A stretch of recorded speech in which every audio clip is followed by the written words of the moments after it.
Three persons have been killed after the Coast Guard helicopter crashed in Gujarat's Porbandar. This is breaking news coming in that the Indian Coast Guard officials have confirmed the deaths. The identity of the victim still remains unknown.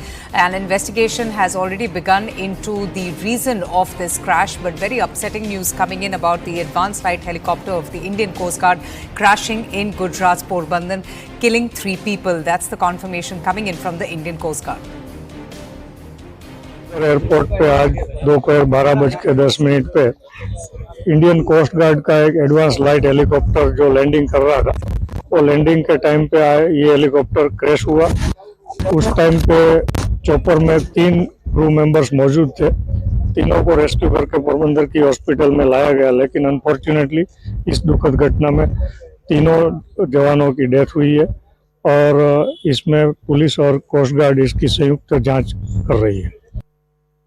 Right, so an inquiry has already begun, but as you heard from the personnel there, very upsetting bit of news coming in about how this advanced light helicopter, which is an ALH of the Indian Coast Guard, it's a Dhruv chopper that was on a routine sortie, crashed. As you can see there, a huge burst of flames and plumes of smoke billowing from the wreckage of that chopper. Unfortunately, there are no survivors.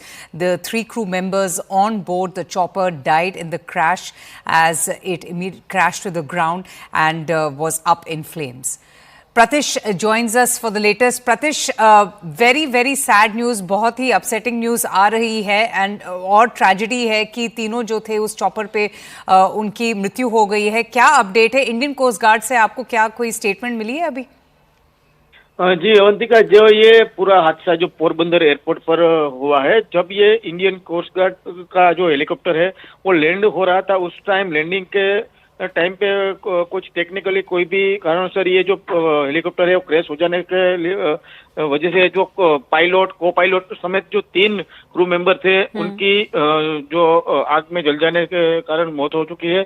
और अभी सभी के जो तीनों के जो dead body है उसकी जो फोरेंसिक रिपोर्ट के लिए उसको जामनगर जो हॉस्पिटल है उधर भेजे जाने वाला है। और इंडियन कोस्ट गार्ड के पूरे अधिकारी समेत अभी पोरबंदर की जो हॉस्पिटल है गवर्नमेंट हॉस्पिटल उधर अभी पूरी जो कार्यवाही वो चल रही है। जी, बहुत ही दुर्भाग्यपूर्ण घटना घटी है। आप और बता सकते हैं कि जो कोस्ट गार्ड है, इंडियन कोस्ट गार्ड है, विक्टिम्स के बारे में उन्होंने कुछ कहा है? ये ऑफिसर्स कहाँ के थे? कोई इन्फॉर्मेशन आई है विक्टिम्स के बारे में? जी, जो अभी जो नाम है, जो 3 जो पायलट को पायलट और वो तीनों के नाम है, उसमें ये तीनों गुजरात के बाहर से ही के होने की जानकारी मिल रही है।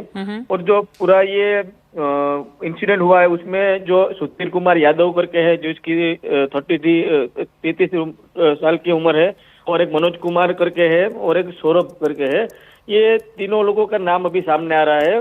और पूरी जो भी ये घटना क्यों हुई, क्या वजह है, इससे पहले भी अवंतिका एक आपको बता दूं कि ये 2 महीने पहले भी ऐसी घटना हुई थी, जब ये इंडियन कोस्ट गार्ड का एक रेस्क्यू ऑपरेशन कर रहा था सी में, तब भी ये क्रैश हुआ था और 3 जवान तब भी शहीद हुए थे। इतने टाइम में फिर ये वापस घटना हुई, क्या इसके पीछे टेक्निकल काम है वो जांच का विषय है। जी, thank you so much. The last hour. Anything can happen between the bells. But what happens during the last hour is what matters the most. The biggest market swings. A close-up look at what's driving them.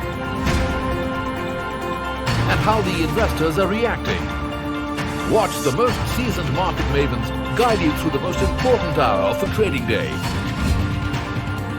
NSE Closing Bell. At these times, only on CNBC TV 18 and CNBCTV18.com.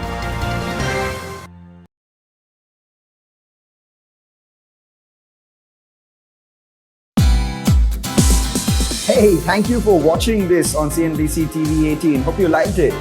For more such interesting news and updates, follow CNBC TV 18 on all the social media platforms.